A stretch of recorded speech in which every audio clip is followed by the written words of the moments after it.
मैं अच्छी तरह समझ गया कि तुम लोग मेरे बारे में क्या सोच रहे हो। तो देख क्या रहे हो, निकालो अपने जूते, मारो मुझे, थूको मेरे मुंह पे। अपने बारे में कोई सफाई, कोई दलील नहीं दूंगा मैं। हाँ, लेकिन ये जो औरत अभी यहाँ से गई है ना, उसके बारे में मैं जरूर तुम लोग सोच पाऊंगा, क्योंकि मैं तो तुम्हारा बाप हूँ। तुम लोग मेरे बारे में जो सोचना चाहो सोच सकते हो, लेकिन मैं नहीं चाहता कि किसी शरीफ औरत के बारे में तुम लोग अपने दिमाग में किसी तरह गलत फहमी पालो। ये जो औरत अभी यहाँ से गई है ना, उसका नाम गायत्री है। मेरे साथ कॉलेज में पढ़ती थी ये।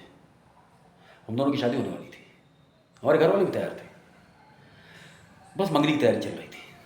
उसी दौरान मेरे पिताजी को, यानी कि तुम लोग के दादाजी को, बिजनेस में बहुत बड़ा नुकसान हो गया। हम लोग बैंकरप्ट हो गए थे, हमारा सब कुछ गिरवी पड़ा था। तुम लोगों के नाम है, यानी कि तुम्हारे माता पिताजी उस जमाने के बहुत बड़े रईस थे, बहुत पैसा था उनके पास। तुम्हारे नाना जी ने मेरे पिताजी के सामने एक शर्त रख दी कि अगर मेरे पिताजी अपने बेटे की शादी उनकी बेटी के साथ कर देते हैं तो वो सारा कर्जा माफ कर देंगे। मेरे पिताजी जानते थे कि मैं और गायत्री एक दूसरे से प्यार करते हैं, लेकिन वो मजबूर थे, दूसरा कोई रास्ता नहीं था उनके पास। वो शादी के लिए तैयार हो गए, मैं भी मजबूर था। आखिर अपने सामने अपने सारे घर को बर्बाद होते कैसे देख सकता था। मैं भी तैयार हो गया और मेरी शादी तुम लोगों की माँ से हो गई। मेरी तो शादी हो गई, लेकिन गायत्री ने शादी नहीं की। वो इंडिया छोड़ के अमेरिका शिफ्ट हो गई, वहाँ एक स्कूल में बच्चों को पढ़ाने लगी, और फिर 25 सालों तक वापस इंडिया नहीं आई। वो 25 सालों बाद आई है, तो यहाँ अचानक उसकी मेरे साथ मुलाकात हो गई। और जब वो मुझसे मिली तो ऐसे मिली कि जैसे दो दोस्त एक दूसरे से मिलते हैं।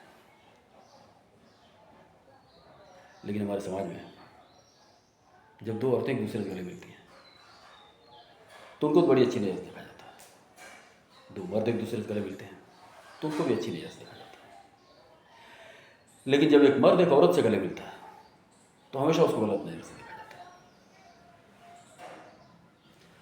जरूर कोई चक्कर होगा इन दोनों के बीच में, इन दोनों का तो अफेयर चल रहा है,